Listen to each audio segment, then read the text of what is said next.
On the afternoon of May 25, 2020, a call to the Minneapolis Police Department about an alleged counterfeit $20 bill set in motion a chain of events that would shake a nation to its core. George Floyd, a 46-year-old black man, was confronted by 4 police officers near the intersection of 38th Street and Chicago Avenue. What followed was a tragedy that quickly transcended the confines of a single city, becoming a global symbol of racial injustice and police violence. George Floyd had recently moved to Minneapolis from Houston, seeking new opportunities and a fresh start. He was known by friends and family as a gentle, caring man with a warm smile. But on that day, after being accused of passing a fake bill at a convenience store, the encounter escalated far beyond what anyone could have imagined. The officers involved, Derek Chauvin, To Thao, J. Alexander Quing, and Thomas Lane, responded to the call and detained Floyd. Video footage recorded by bystander Darnella Frazier, a 17-year-old high school student, captured the harrowing moments that would soon ignite widespread outrage. In the grainy, heart-wrenching video, Derek Chauvin is seen kneeling on Floyd's neck for nearly 9 minutes, despite Floyd's repeated pleas that he couldn't breathe. "Please, I can't breathe," Floyd says, his voice growing weaker. He calls out for his mother, his face contorted in pain and fear. Onlookers shout at the officers to stop, begging for Floyd's release. "He's not resisting," one bystander insists. Emergency medical personnel eventually arrive, but Floyd is unresponsive. He is pronounced dead shortly after being taken to the hospital. The initial police report stated that Floyd died after a medical incident during his arrest, but the video footage revealed a far grimmer reality, an apparent use of excessive force leading directly to Floyd's death. The contrast between the official account and the eyewitness recording sparked immediate public outrage. Within hours, a crowd gathered at the site of the arrest. What began as a small local demonstration soon grew larger and louder. Activists and community members demanded justice for George Floyd and accountability from the police. The tension was palpable. The incident struck a nerve in a city already grappling with a history of racial tensions and police mistrust. The Minneapolis Police Department quickly placed the 4 officers involved on administrative leave, and the city launched an investigation. But public pressure mounted, fueled by widespread sharing of the video on social media platforms, where millions saw the graphic footage. The image of Floyd's last moments became a powerful indictment of a deeper problem, systemic racism and police brutality that many Black Americans had long endured, but that often went unacknowledged by mainstream society. Media outlets across the country picked up the story, amplifying voices from Minneapolis and beyond.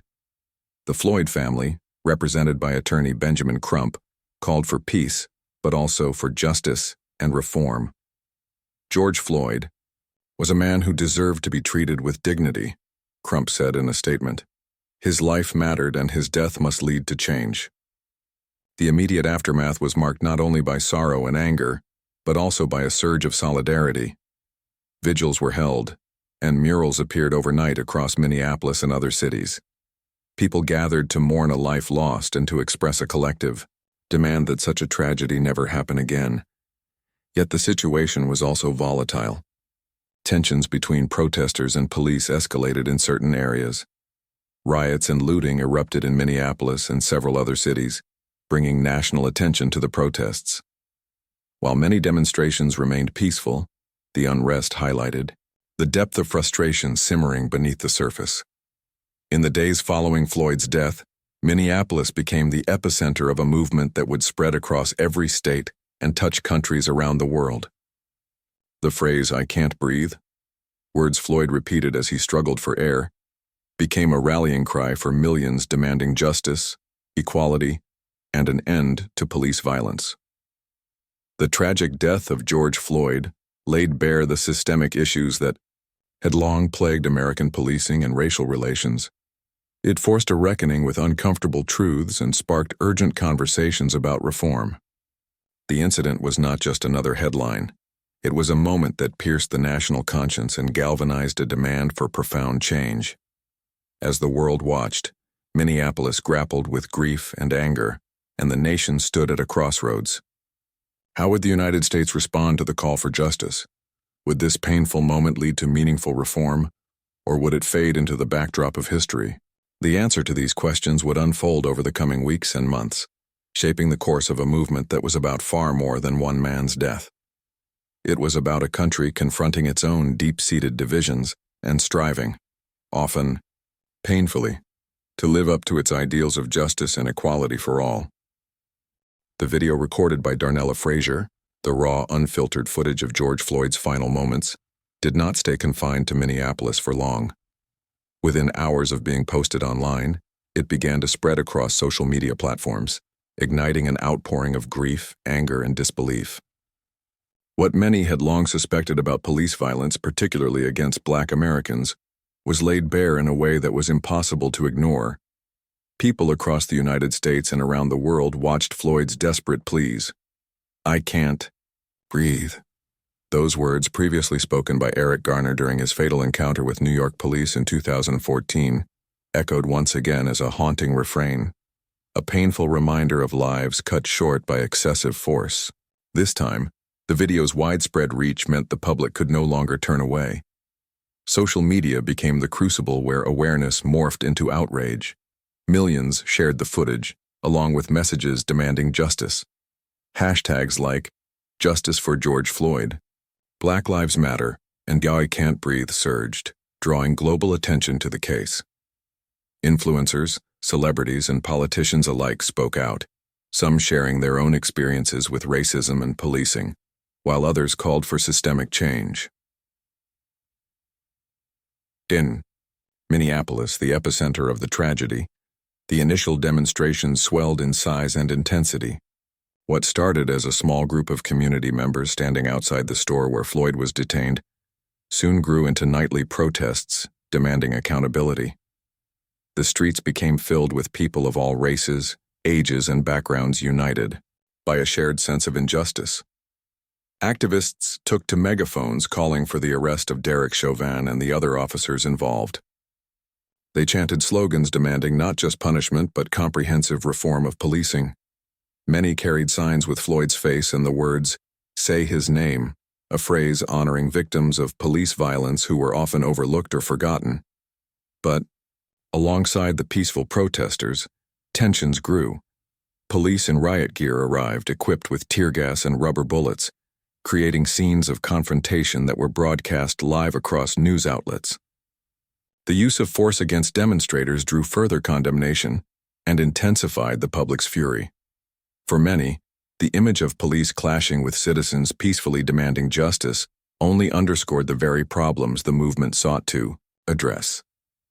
The outrage also sparked a renewed national conversation about race and policing in America. Town halls, televised debates, and social media forums tackled the painful legacy of systemic racism, the militarization of police forces, and the lack of accountability that allowed incidents like Floyd's death to happen.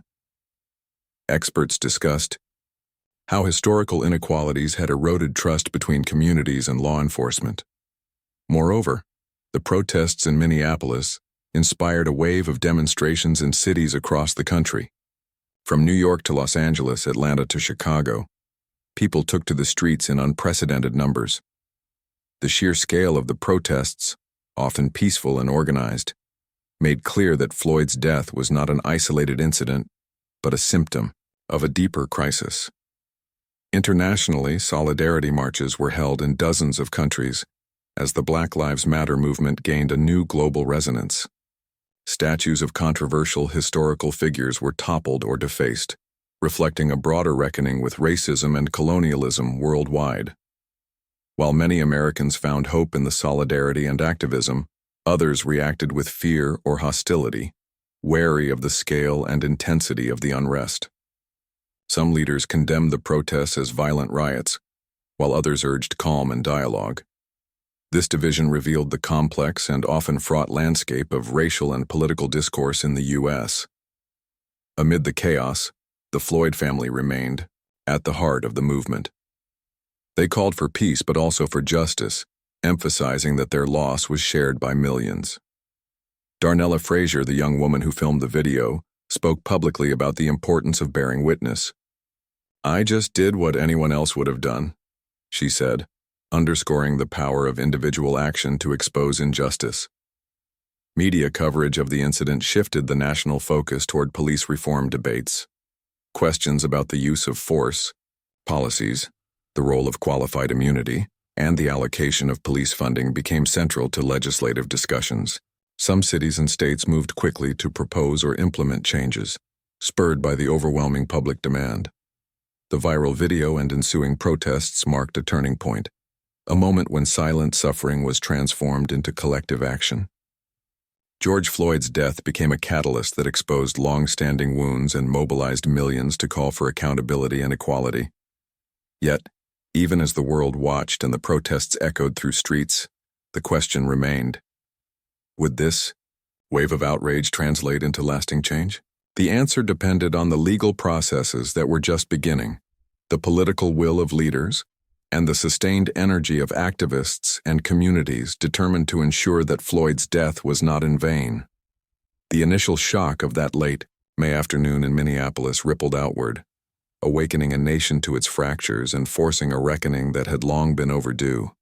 The spread of awareness and outrage was the spark. What would follow next would test the strength of the movement and the possibility of real transformation. The tragic death of George Floyd was the spark, but the nationwide protests and movement that followed were fueled by decades of unresolved grievances. Across the United States, millions of people mobilized to demand justice, accountability, and an end to systemic racism and police brutality. The movement, diverse and decentralized, became one of the largest expressions of public outrage and solidarity in American history. In the weeks following Floyd's death, the protest energy that ignited in Minneapolis spread like wildfire. From small towns to major cities, crowds gathered to march, chant, and call for change. Some protests remained peaceful and organized, while others experienced clashes with law enforcement and moments of unrest. But the overwhelming message was clear. This was a collective refusal to tolerate racial injustice any longer. At the heart of the movement were Black Lives Matter, BLM activists, longtime advocates against police violence and racial inequality. Founded in 2013 after the acquittal of George Zimmerman in the shooting death of Trayvon Martin, BLM provided an existing organizational backbone to channel anger into action. Local chapters coordinated demonstrations, voter registration drives, and community outreach, working alongside new activists galvanized by Floyd's death. In addition to BLM, many grassroots organizations, faith leaders, students, and elected officials joined the cause. Social media played an unprecedented role in organizing and sharing real-time updates, live streaming protests, and amplifying voices that were often ignored by traditional media. The movement's decentralized structure allowed for widespread participation, with thousands of individual groups interpreting the call for justice in their own communities. Protesters used a variety of powerful symbols and tactics. Murals of George Floyd's face appeared on city walls. The phrase "I can't breathe" became a chant and a sign, and moments of silence were observed in honor of Floyd and other victims of police violence. In many places, people carried signs demanding "defund the police," "end qualified immunity," and "justice for all," pushing beyond the immediate case toward systemic reforms. The protests also sparked vital conversations about race in America. For many white participants, this was a moment of awakening, a confrontation with the realities of privilege and injustice that had often gone unexamined. Schools, workplaces, and families engaged in difficult discussions about history, bias, and the need for change. The movement's reach extended into cultural and political spheres, influencing debates around statues, symbols, and institutional racism. However, the nationwide movement was not without controversy or opposition. Some criticized the protests as violent or lawless, while others feared that calls to defund the police would undermine public safety. The media landscape reflected these divisions, with polarized narratives often shaping public opinion. Law enforcement agencies themselves grappled with how to respond, balancing crowd control with respect for constitutional rights. Key figures emerged as leaders and spokespeople, helping to articulate the movement's goals.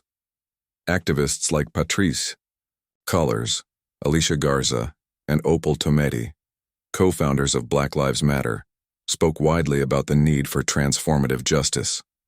Community organizers shared stories of resilience and hope, emphasizing that this moment was part of a broader struggle for equality and human dignity. Meanwhile, politicians faced mounting pressure to act. Some local governments implemented reforms such as banning chokeholds, requiring body cameras, and increasing transparency in police misconduct investigations.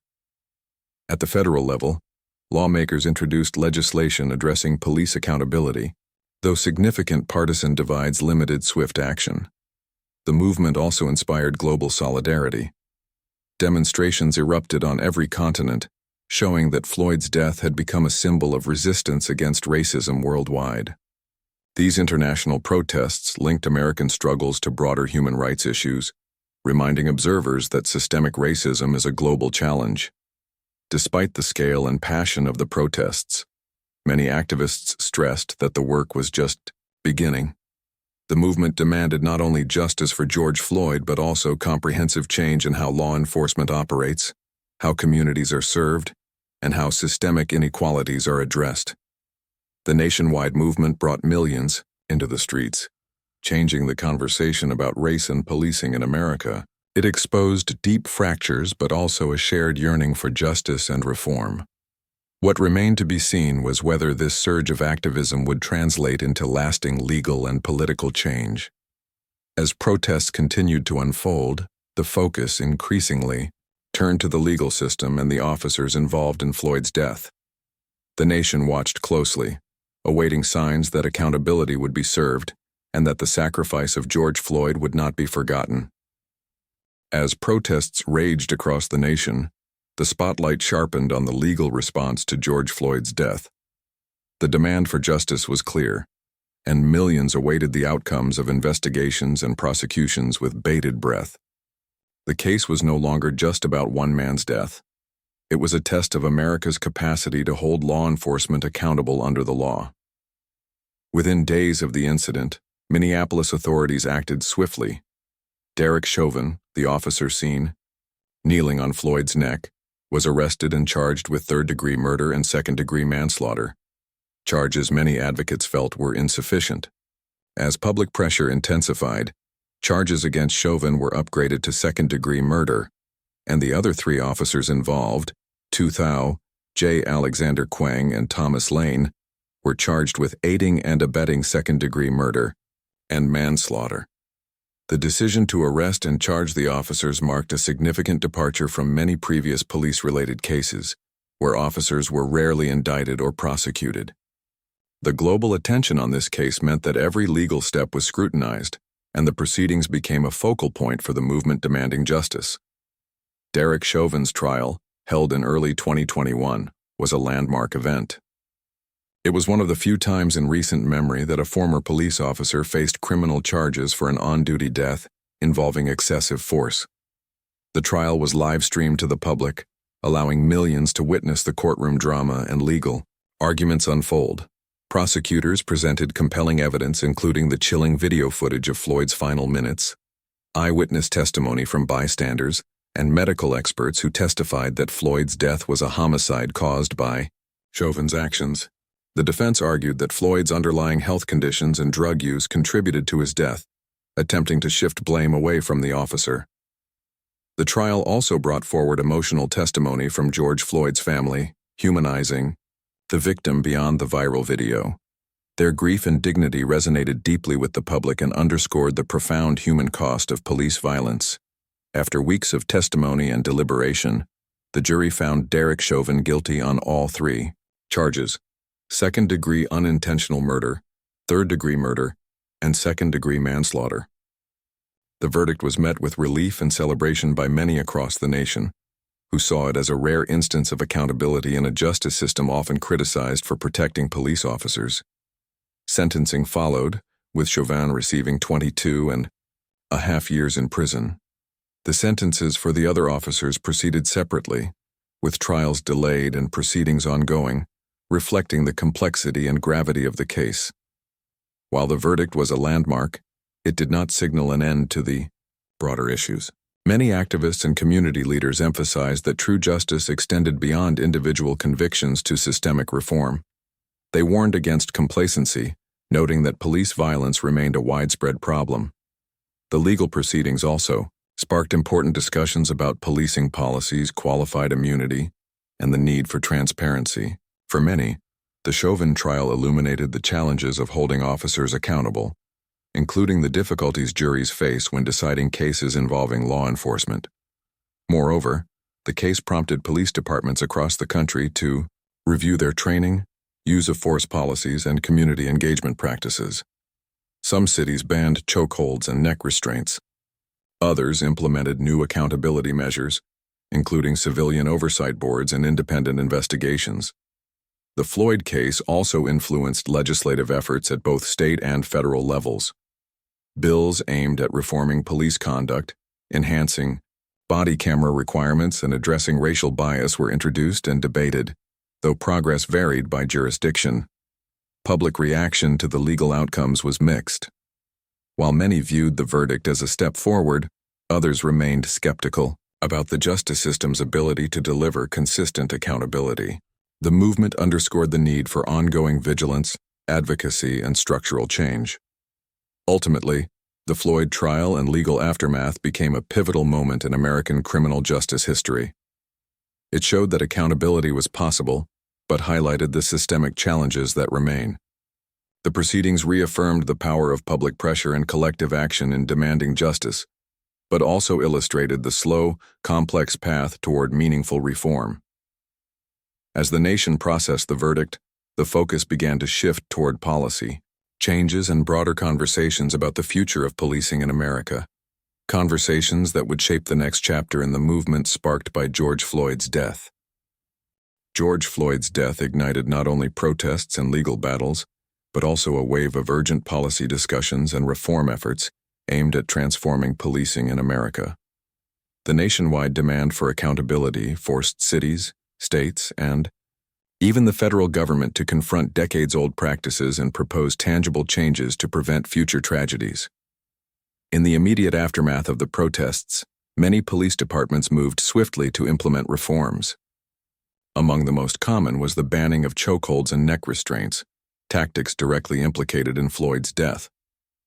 Minneapolis, for example, quickly outlawed such maneuvers and introduced new training emphasizing de-escalation and crisis intervention.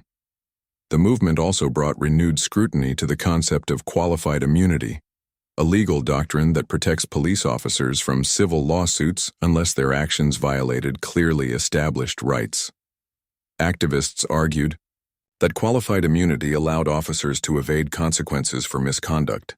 Though efforts to reform or abolish this protection faced political obstacles, the debate entered mainstream discourse as part of broader criminal justice reform. Body cameras, which had been increasingly adopted over the past decade, gained further attention. Many departments reviewed policies to ensure footage was properly used and released promptly in incidents involving use of force. Transparency was seen as critical to rebuilding public trust. Local governments explored alternatives to traditional policing for certain calls, especially those involving mental health crises. Programs deploying trained social workers or crisis counselors alongside or instead of armed officers were piloted in cities like Eugene, Oregon, and Camden, New Jersey. These efforts sought to reduce violent encounters and provide more appropriate responses to community needs. On the legislative front, several states passed or proposed bills aimed at police reform. New York enacted the Eric Garner Anti-Chokehold Act, making it a felony for officers to use chokeholds resulting in injury or death. Colorado passed sweeping police reform laws increasing accountability and mandating data collection on police interactions. Other states tightened use of force policies and enhanced civilian oversight. At the federal level, the momentum sparked proposals like the George Floyd Justice in Policing Act. This ambitious bill sought to ban chokeholds nationwide, end racial profiling, mandate body cameras, reform qualified immunity, and create a national registry of police misconduct. Though the legislation faced hurdles in Congress, It represented a landmark effort to address systemic issues at a national scale. Police unions, however, often resisted sweeping reforms, citing concerns about officer safety and morale. This resistance highlighted the deep institutional challenges to change and underscored the need for dialogue among all stakeholders, including law enforcement, community members, policymakers, and activists. Community engagement became a cornerstone of reform efforts.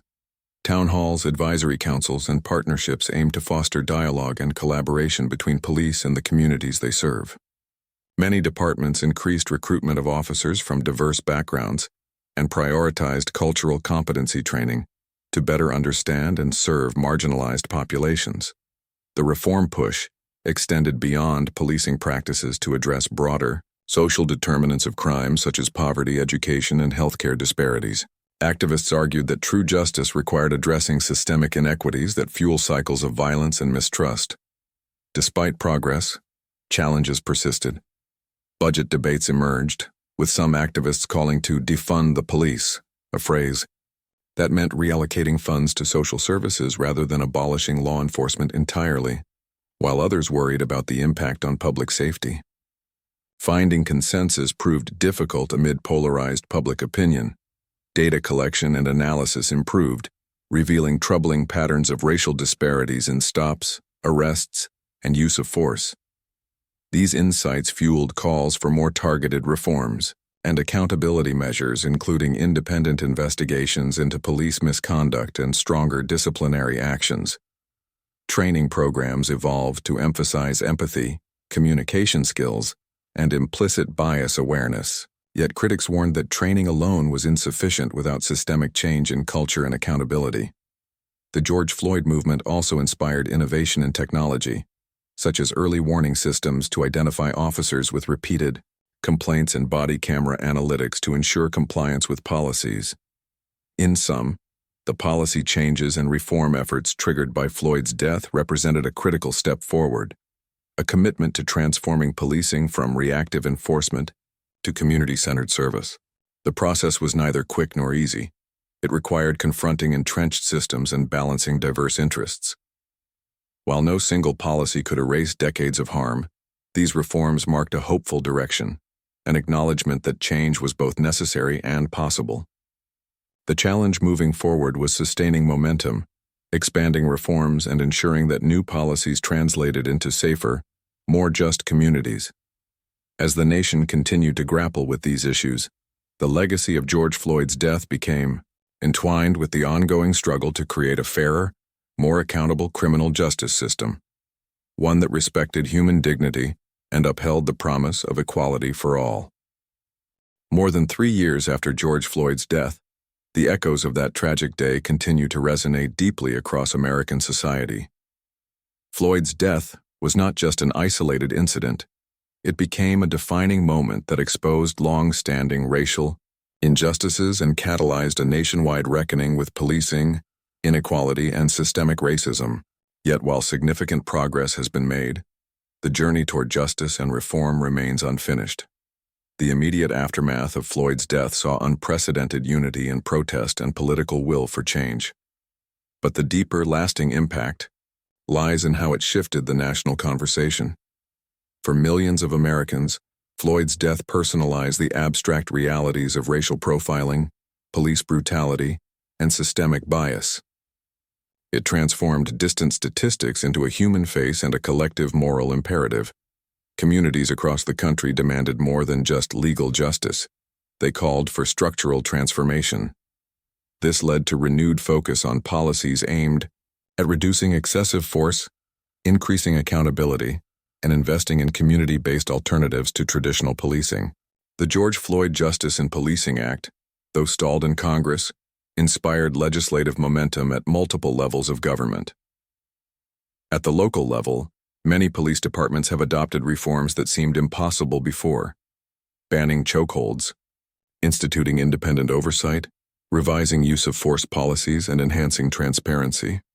Social programs designed to address mental health crises and homelessness now play a larger role, reflecting a broader understanding that public safety involves more than policing alone. Yet, the challenges remain daunting. Despite reforms, incidents of police violence and misconduct persist. Trust between law enforcement and marginalized communities is fragile, often strained by ongoing disparities in arrests, sentencing, and treatment. The legacy of systemic racism is deeply entrenched, requiring sustained effort to dismantle. The debate over police funding and the meaning of defunding the police has exposed political and social divides. While some advocate for reallocating resources to education, healthcare, and social services, others fear such moves compromise safety. Bridging these perspectives is essential to crafting effective, equitable solutions. Moreover, the legal protections enjoyed by police officers, such as qualified immunity, remain a contentious obstacle to accountability. Efforts to reform these doctrines face resistance in legislatures and courts, highlighting the complexity of legal and institutional change. The movement sparked by Floyd's death has also encouraged broader societal reflection on race and justice. Educational curricula are evolving to include more honest accounts of American history. Corporations and institutions have initiated diversity and inclusion efforts, although progress is uneven. Importantly, the activism energized by Floyd's death has empowered a new generation of leaders and advocates. Young people, many experiencing protests and civic engagement for the first time, have taken up the mantle of reform, leveraging social media and grassroots organizing to keep pressure on policymakers. The international impact of the case underscores its global significance. Floyd's death became a symbol of the fight against racism and state violence worldwide, inspiring solidarity protests and calls for justice in numerous countries. Yet, amid hope and progress, the work continues. Addressing systemic racism and police violence demands more than policy changes. It requires a cultural transformation within law enforcement and society at large. Building trust, fostering empathy, and ensuring equitable treatment are ongoing challenges. The George Floyd case also highlights the power and responsibility of community and media in shaping narratives around justice. Accurate, respectful reporting and storytelling remain vital to educating the public and honoring victims' dignity. In remembering George Floyd, America confronts its history and its future. His death was a painful reminder of the work yet to be done, a call to action that resonates across generations and geographies. The movement ignited by Floyd's life and death stands as a testament to the enduring human spirit's demand for dignity, justice, and equality.